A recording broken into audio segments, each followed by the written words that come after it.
معزز ناظرین السلام علیکم۔ سلطان محمد فاتح کے بولم 32 کے لاسٹ پارٹ میں خوش آمدید۔ ایپیسوڈ کے شروع میں ہم دیکھتے ہیں نوترس قسطنطنیہ کے گرجا گھر میں فاطمہ سے کہتا ہے یہ قبول کرو کہ تم محمد کی جاسوسہ ہو۔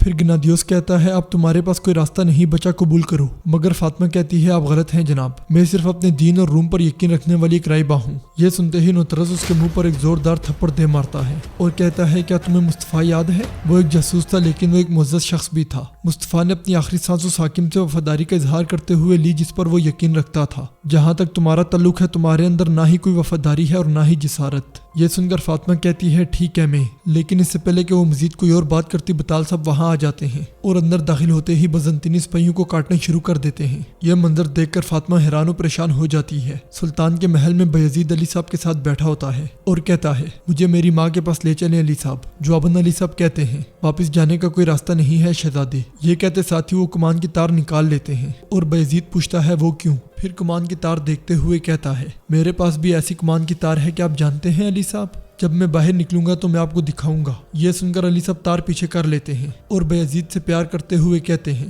میرے بہادر شہزادے، میرے شیر شہزادے، میرے شہزادے کیا آپ کو اپنے چچا احمد یاد ہیں؟ جواباً بایزید کہتا ہے ہاں، سب کہتے ہیں کہ کرابے کے آدمیوں سے لے گئے۔ وہ کون ہیں؟ جواباً علی صاحب کہتے ہیں وہ کالے دل والے لوگ ہیں، نفرت سے بھرے ہوئے شہزادے، وہ غدار ہیں جنہوں نے ہماری ریاست پر نظریں جما رکھی ہیں۔ بایزید کہتا ہے چلیں میرے بابا سے کہتے ہیں کہ ان کو مار دیں۔ علی صاحب کہتے ہیں شہزادے ان کی غداری قتل پر ختم نہیں ہوتی، وہ چاہتے ہیں کہ ان کے عزائم ان کے مقاصد اور خوابوں کا گلا گھونٹ دیں، وہ چاہتے ہیں کہ ان کی تاریکی روشنی کو مٹا دیں۔ یہ سن کر بایزید پوچھتا ہے ہم کیا چاہتے ہیں؟ اس پر علی بے کہتے ہیں ہم اگر جان بھی دے دیں تو بھی ہم دین، ملت اور ملک کے امن کی امید نہیں کھوتے۔ بایزید معصومیت سے پوچھتا ہے کیا وہ مجھے بھی لے جائیں گے؟ اور اگر وہ مجھے بھی لے جائیں تو کیا آپ میری حفاظت کریں گے؟ جواباً علی بے کہتے ہیں ہمارا کام ریاستی افراد کو تحفظ دینا نہیں بلکہ ریاست کی حفاظت کرنا ہے شہزادے۔ بایزید پوچھتا ہے اس کا کیا مطلب ہے؟ جواباً علی بے کہتے ہیں اس کا مطلب یہ ہے کہ جن کی ہم حفاظت کرتے ہیں ریاست کے مفاد کی خاطر ان کی جان لینا ہے۔ یہ کہتے ساتھ ہی وہ بایزید کے سر سے ٹوپی اتار دیتے ہیں۔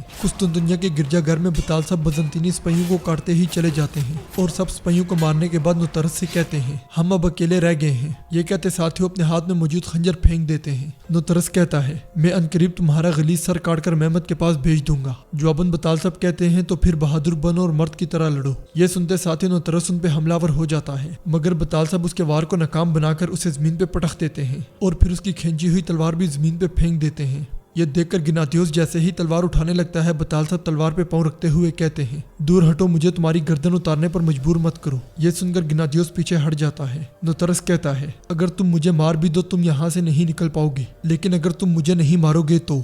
نوترس کے بعد مکمل کرنے سے پہلے ہی بطال صاحب کہتے ہیں میں یہاں مرنے کے لیے تیار ہو کر آیا ہوں۔ یہ سنتے ساتھ ہی فاطمہ خاتون بطال صاحب کا اشارہ سمجھ جاتی ہیں۔ بطال صاحب مزید کہتے ہیں لیکن میں تمہارا سر اپنے ساتھ لے کر جاؤں گا۔ جواباً نوترس کہتا ہے میری موت سے کچھ نہیں بدلے گا، روم ہمیشہ زندہ رہے گا۔ یہ سن کر بطال صاحب جیسے ہی اسے مارنے کے لیے تلوار فضا میں بلند کرتے ہیں فاطمہ پیچھے سے خنجر ان کی پیٹھ میں گھوم دیتی ہے۔ خنجر لگتے ساتھ ہی بطال صاحب کی زبان پر کلمہ شہادت جاری ہو جاتا ہے اشہد ان لا الہ الا اللہ واشہد ان محمدا عبدہ ورسولہ۔ فاطمہ خنجر نکال کر پہ در پہ ان پہ وار کرتے ہی چلی جاتی ہے اور بطال صاحب زمین پہ گر جاتے ہیں۔ بطال صاحب کے زمین پہ گرتے ساتھ ہی دروازہ کھلتا ہے اور انہیں اپنے بچے دکھائی دیتے ہیں جو ان سے کہتے ہیں کیا پا رہے ہیں بابا؟ یہ دیکھ کر بطال صاحب مسکرانے لگ جاتے ہیں اور ان کی سانسیں تھم جاتی ہیں۔ دوسری طرف دمتری کے ساتھ موجود سلطوک پوچھتا ہے بطال صاحب کہاں ہیں؟ چلو مجھے بتاؤ بطال صاحب کہاں ہیں؟ جواباً دمتری کہتا ہے بطال صاحب نے اپنے آپ کو قربان کر دیا سلطوک۔ یہ سن کر سلطوک کہتا ہے دمتری تم کیا کہہ رہے ہو؟ کون سی قربانی؟